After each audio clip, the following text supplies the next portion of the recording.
Hi friends, இன்றைக்கி நம்ம மஞ்சள் பூசணிக்காயில் அல்வா எப்படி பண்ணுறதுன்னு பார்க்கலாம். நான் வந்து நாட்டு சக்கரை யூஸ் பண்ணி தான் பண்ணியிருக்கேன்.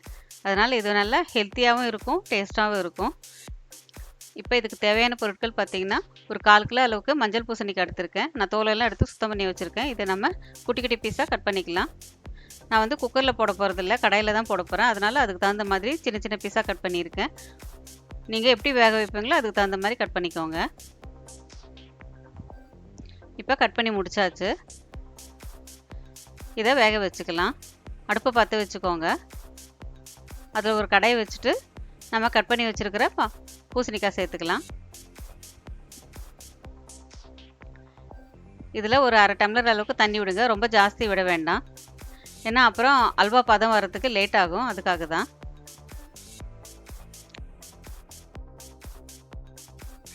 இப்போ இதில் கொஞ்சமாக உப்பு சேர்த்துக்கலாம். ஏன்னா அப்புறமா வந்து அல்வா பண்ணுறப்ப நமக்கு அந்த ருசி வந்து நல்லா தூக்குனாப்பெலாம் நல்லா தெரியும். என்ஹான்ஸ் பண்ணுறதுன்னு சொல்லுவாங்க இல்லையா, அந்த மாதிரி நல்லா தெரியும், டேஸ்ட் நல்லா தெரியும். அதுக்காக தான். இப்போ கொதிக்க ஆரம்பிச்சதுமே கடாயை மூடி வச்சுருங்க. நல்லா கொதிச்சதுமே வந்து அடுப்பு கொஞ்சம் சிம்மில் வச்சுக்கோங்க. ஒரு 5 நிமிஷம் வேகும். 5 நிமிஷம் ஆனதுமே திறந்து பார்க்கலாம். பாருங்கள், நல்லா சாஃப்டாக வெந்துருச்சு.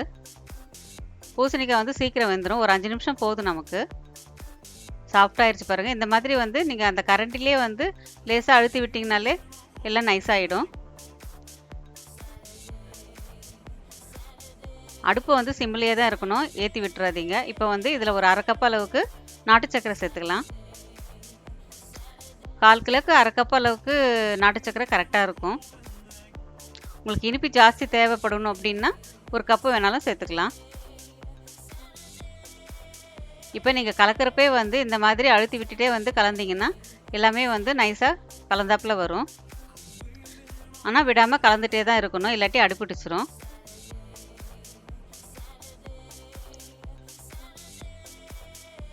எல்லாமே கலந்து நல்லா சுருள வர்ற வரைக்கும் நம்ம வந்து கலந்து விட்டுட்டு தான் இருக்கணும். மற்ற அல்வா மாதிரி இது ரொம்ப அடிப்பிடிக்காது. இருந்தாலும் வந்து கொஞ்சம் அப்பப்போ கலந்து விட்டுட்டே தான் இருக்கணும் நீங்கள். இது உடம்புக்கு ரொம்ப நல்ல குளிர்ச்சியாக இருக்கும். மற்ற அல்வா விட இது ரொம்ப டேஸ்ட்டாகவும் இருக்கும், உடம்புக்கு நல்ல குளிர்ச்சி இது. இதில் ஒரு 1/4 டீஸ்பூன் அளவுக்கு ஏலக்காய் தூள் சேர்த்துக்கலாம். நான் ஏற்கனவே பொடி பண்ணி வச்சுருந்தேன், அதை தான் சேர்த்துருக்கேன்.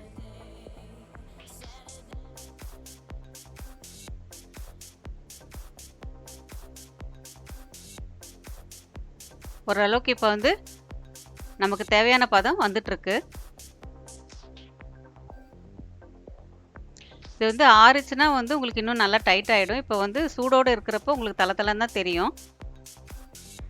இப்போ ஒரு டீஸ்பூன் அளவுக்கு நெய் சேர்த்துக்கலாம்.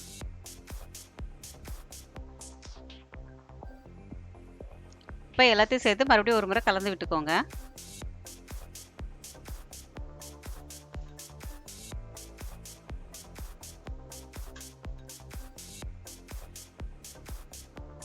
இப்போ நம்மளோட அல்வா ரெடி ஆகிட்டு வருது. இதில் சேர்க்கறதுக்காக நம்ம முந்திரி பருப்பு தனியாக வந்து வறுத்துக்கலாம். இன்னொரு அடுப்பில் வந்து ஒரு சின்ன தாளிக்கிற கரண்டி வச்சுக்கோங்க. அதில் கொஞ்சமாக நெய் விட்டு உங்களுக்கு தேவையான முந்திரி பருப்பு போட்டு வறுத்துக்கோங்க. நல்லா பொன்னிறமாக வந்ததுமே இதில் சேர்த்துக்கலாம்.